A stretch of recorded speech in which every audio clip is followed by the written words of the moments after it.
Nous allons étudier deux niveaux d'une série gymnique, saut carpé, écarté.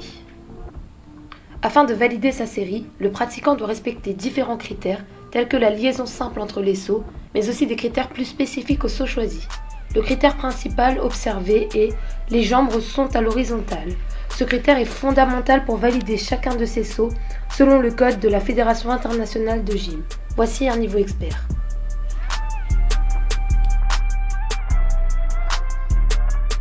Ce saut est valable car les jambes sont à l'horizontale. De plus, pour s'équilibrer et se repérer dans l'espace, le pratiquant porte aussi son regard à l'horizontale.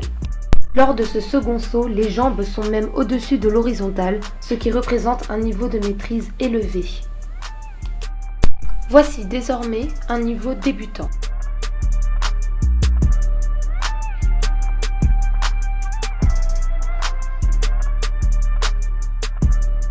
Nous voyons très clairement sur l'image que le pratiquant regarde vers le sol et que ses jambes sont 30 degrés au-dessous de l'horizontale. Pour ce second saut, la pratiquante regarde ses pieds qui ne sont pas en pointe et ses cuisses sont presque à l'horizontale mais absolument pas sa jambe entière. De plus, sa réception est très mauvaise puisque ses bras ne sont pas du tout équilibrés et que ses pieds sont écartés. Comparons donc chacun de ces sauts. Tout d'abord le saut carpé. Nous pouvons clairement voir que le premier pratiquant regarde droit devant lui et est capable d'amener ses jambes à l'horizontale, alors que la seconde pratiquante regarde vers le sol, n'a pas de pointe de pied et ses jambes n'atteignent pas l'horizontale.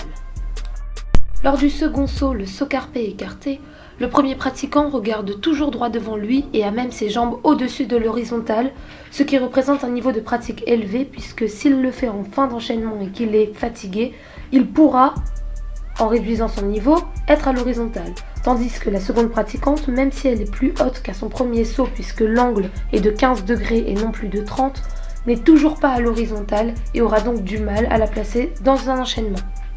De plus, son regard vers le sol et vers ses pieds ne l'aide absolument pas puisqu'il l'incite à ne pas monter plus haut.